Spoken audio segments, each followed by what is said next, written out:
CM Revanth Reddy ఢిల్లీలో ఉన్నారు. ఇవాళ విదేశాంగ మంత్రి జయశంకర్తో రేవంత్ రెడ్డి సమావేశం కానున్నారు. తెలంగాణలోనే కాకుండా దేశవ్యాప్తంగా సంచలనం సృష్టించిన ఫోన్ ట్యాపింగ్ కేసు విషయం చర్చించేందుకు విదేశాంగ శాఖ మంత్రితో సిస్తోంది. ఈ కేసులో పలువురు కీలక నిందితులు విదేశాల్లో తలదాచుకుంటుండగా వారిని ఎలాగైనా స్వదేశానికి రప్పించి శిక్ష పడేట్లు చేయాలని ప్రభుత్వం దృఢ నిశ్చయంతో ఉంది. ఆయా దేశాల విదేశాంగ శాఖలతో మాట్లాడి నిందితులను ఇక్కడికి రప్పించాలని సీఎం రేవంత్ రెడ్డి జయశంకర్ కు విజ్ఞప్తి చేయనున్నారని సమాచారం. మరోవైపు మంత్రివర్గ విస్తరణపై పార్టీ పెద్దలను కలిసే అవకాశం ఉన్నట్టు తెలుస్తోంది.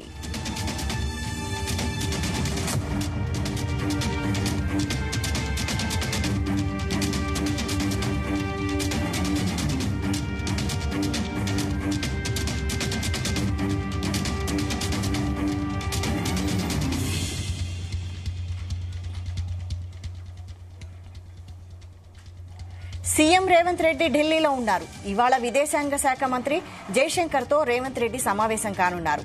తెలంగాణలోనే కాకుండా దేశవ్యాప్తంగా సంచలనం సృష్టించిన ఫోన్ ట్యాపింగ్ కేసు విషయం చర్చించేందుకు విదేశాంగ శాఖ మంత్రితో సీఎం సమావేశం అవుతున్నట్టు తెలుస్తోంది.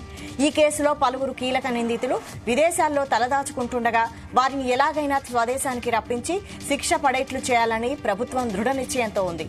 ఆయా దేశాల విదేశాంగ శాఖలతో మాట్లాడి నిందితులను ఇక్కడికి రప్పించాలని సీఎం రేవంత్ రెడ్డి జయశంకర్ కు విజ్ఞప్తి చేయనున్నారని సమాచారం. ఇక మరోవైపు మంత్రివర్గ విస్తరణపై పార్టీ పెద్దలను కలిసే అవకాశం ఉన్నట్టు తెలుస్తోంది.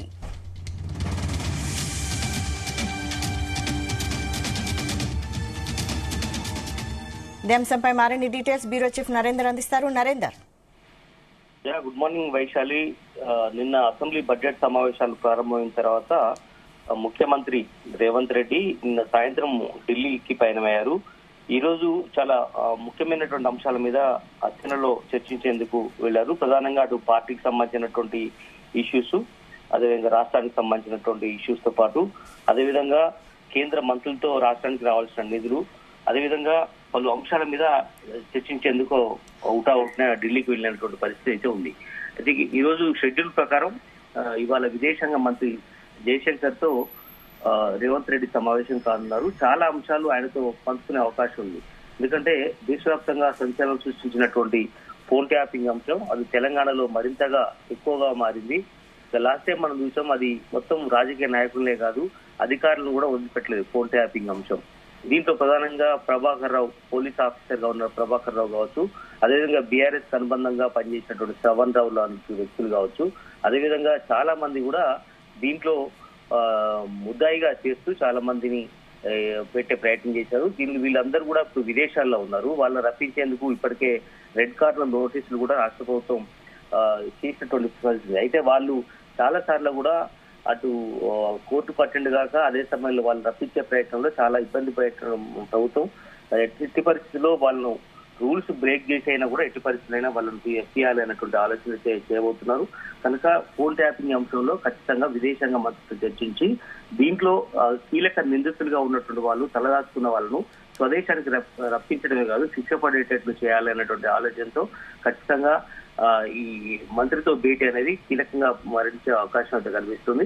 బట్ ఖచ్చితంగా మనం చూడాలి, ఈ మంత్రివర్గ విస్తరణ అంశం కూడా ఢిల్లీకి ఎట్లాగో వెళ్ళాడు కాబట్టి అక్కడ కూడా కేంద్ర పెద్దలతో మాట్లాడే అవకాశం ఉంటుంది. ఇక్కడ రాష్ట్రంలో ఉన్నటువంటి ఇష్యూస్ తో పాటు కేంద్ర మంత్రులతో మాట్లాడిన తర్వాత ఆఫ్టర్ పార్టీకి సంబంధించినటువంటి ముఖ్య నేతలుగా ఉన్నటువంటి రాహుల్ గాంధీ కావచ్చు, మల్లికార్జున ఖర్గే కావచ్చు, అదే సమయంలో కేసీ వేణుగోపాల్ తో కూడా మంత్రివర్గ విస్తరణ అంశంతో కూడా మాట్లాడే అవకాశం ఉంది. ఎందుకంటే 6 ఖాళీలు ఉన్నాయి. 6 ఖాళీలు ఇంతవరకు భర్తీ కాలేదు. 1.5 year అవుతుంది.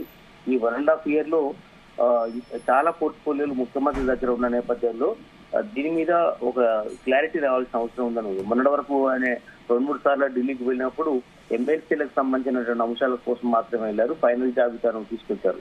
ఇప్పుడు మంత్రివర్గ విస్తరణ కూడా ఈ పర్యటనలో భాగమైనటువంటి చర్చ జరుగుతుంది. ఎందుకంటే ఈ 6 ఖాళీలు నింపడం ద్వారా ఇక ప్రభుత్వాన్ని వేగంగా ముందుకు తీసుకెళ్లనేయచ్చు, జెట్ స్పీడ్ తో రాష్ట్ర ప్రభుత్వాన్ని నడపొచ్చు అనేది కూడా రేవంత్ రెడ్డి ఆలోచనగా ఉంది. కానీ ఈక్వేషన్స్ చాలా అడ్డొస్తున్నాయి కనుక ఇవన్నిటిని ఎట్లా అనేది కూడా ఆయనకు మధ్యలో ఉంది. కనుక అధిష్టానం ఆలోచన తీసుకొని ముందుకు వెళ్లాల్సిన అవసరం ఉందని ఉన్నారు. వాస్తవానికి ముఖ్యమంత్రి రేవంత్ రెడ్డి ఈ రోజు 2వ రోజు అసెంబ్లీ బడ్జెట్ సమావేశాల్లో కూడా పాల్గొనాల్సింది. ఎందుకంటే నిన్న గవర్నరు విష్ణుదేవ్ వర్మ గవర్నర్ ప్రసంగం చేసిన తర్వాత ఈ రోజు సాంప్రదాయంగా గవర్నర్ కు ధన్యవాదాలు తెలిపే కార్యక్రమం ఉంటుంది అసెంబ్లీలో. బట్ ఈ రోజు ముఖ్యమంత్రి కూడా పాల్గొంటారు, ప్రతిపక్ష లీడర్ కూడా పాల్గొనాల్సి ఉంది. బట్ ముఖ్యమంత్రి ఢిల్లీ టూర్ కు వెళ్లిన నేపథ్యంలో మేబీ ఈ రోజు మార్నింగ్ షెడ్యూల్ కంప్లీట్ అయిన తర్వాత మధ్యాహ్నం తర్వాత ఆయన హైదరాబాద్ కు వచ్చే అవకాశం ఉందంటున్నారు.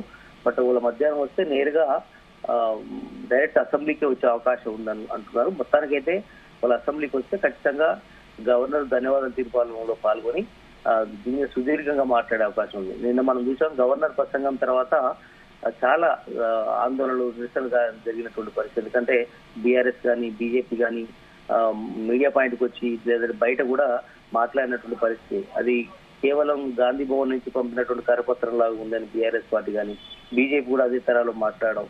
దాని తర్వాత మాటల తూటాలు వేలాయి. ఎందుకంటే మీడియా అడిగిన ప్రశ్నలకు రాజీవ్ గాంధీ విగ్రహాన్ని అదేవిధంగా ఇందిరాగాంధీ విగ్రహాన్ని తీసుకొచ్చి మళ్ళీ మీ గాంధీ భవన్ పంపిస్తామని కేటీఆర్ అనడం కానీ, దాని తర్వాత రేవంత్ రెడ్డి వెళ్లి రవీంద్ర భారత్ లో కేసీఆర్ ని ఇండైరెక్ట్ గా స్ట్రెచర్ మీద వెళ్ళినటువంటి వ్యక్తి ఈ రోజు శ్మశానానికి వెళ్లడం గ్యారంటీ అన్నటువంటి ఇండైరెక్ట్ గా కేసీఆర్ అనడం వ్యాఖ్యలు కావచ్చు. నిన్న సాయంత్రం నుంచి దుమారం లేపుతున్నటువంటి పరిస్థితి. బట్ ఈ రోజు అందుకనే ముఖ్యమంత్రి రేవంత్ రెడ్డి ఢిల్లీ నుంచి వచ్చిన తర్వాత సభలో ఇలాంటి హాట్ గా సభ చర్చ జరగనుందని కూడా అందరూ చూస్తున్నారు. అదేవిధంగా ఈ రోజు బీఆర్ఎస్ శ్రేణులు కూడా నిన్న రేవంత్ రెడ్డి చేసినటువంటి వ్యాఖ్యల మీద నిరసన చేసే అవకాశం ఉంది అసెంబ్లీలో. అది బయట కూడా గన్ పార్క్ దగ్గర కూడా నిరసన చేసే అవకాశం ఉందని కూడా మనకు తెలియజేస్తుంది. మొత్తానికి ఇట్లాంటి అంశాల మీద ఈ రోజు హాట్ గా అసెంబ్లీలో చర్చ జరిగే అవకాశం ఉందని కనిపిస్తుంది. చూడాలి ఆయన ఢిల్లీ నుంచి వచ్చిన తర్వాత. అదే సమయంలో మనం మాజీ ముఖ్యమంత్రి బీఆర్ఎస్ అధినేత ప్రతిపక్ష లీడర్ గా ఉన్నటువంటి కేసీఆర్ గురించి కూడా మాట్లాడుకోవాలి. నిన్న చాలా రోజుల తర్వాత కేసీఆర్ అసెంబ్లీకి వచ్చారు బడ్జెట్ సమావేశాల్లో మొదటి రోజు. నిన్న వాస్తవానికి ప్రతిపక్ష లీడర్ కు మైక్ అనేది ఉండదు. ఈ రోజు ఖచ్చితంగా ప్రతిపక్ష లీడర్ ముఖ్యమంత్రి ఏ రకంగా మాట్లాడొచ్చో ఈ రోజు ప్రతిపక్ష లీడర్ కూడా ఖచ్చితంగా కేసీఆర్ కు మాట్లాడేందుకు స్కోప్ ఉంటుంది. కానీ ఈ రోజు ఆయన వస్తాడా రాడనేది సందిగ్ధంలో మారింది. వాస్తవానికి ఈ మొదటి రోజు బడ్జెట్ రోజు వస్తాడనేటువంటి సంకేతాలు అయితే ఉన్నాయి. కానీ ఈ రోజు వస్తాడా రాడనేది క్లారిటీ లేదు. మరి వాళ్ళ అందరూ కేసీఆర్ వస్తాడా రాదనేటువంటి సస్పెన్స్ అయితే ఉంది. బట్ నిన్న అధికార పార్టీ ఎమ్మెల్యేలు కూడా సిఎల్పీలో రేవంత్ రెడ్డి క్లాస్ ఇచ్చారు. విధిగా బడ్జెట్ సమావేశాల్లో ఎమ్మెల్యేలందరూ పాల్గొనాలి అని. బట్ అదే సమయంలో బీఆర్ఎస్ఎల్పీ మీటింగ్ లో కూడా కేసీఆర్ చెప్పారు ఖచ్చితంగా ఎమ్మెల్యేలందరూ విధిగా హాఫ్ అన్ అవర్ ముందే వెళ్లి డిస్కస్ చేసుకుని అసెంబ్లీలోకి వెళ్లి చర్చించాలి అని మాట్లాడారు. మరి అలాంటిది కేసీఆర్ మరి కేవలం ఎమ్మెల్యేలకే చెప్పారా లేదా ఆయన కూడా వస్తారా అనేది కూడా అనుమానంగా ఉంది. ఇప్పుడు ఏదైనా కూడా ఈ రోజు బడ్జెట్ సమావేశాలు హాట్ గా కొనసాగినాయి. నిన్న జరిగే అవకాశం ఉంది. నిన్న జరిగినటువంటి మాటల తూటాలకు ఈరోజు ఖచ్చితంగా నిరసనలు తెగలు వచ్చే అవకాశం అయితే కనిపిస్తున్నాయి. వైశాలి. Thank you Narender.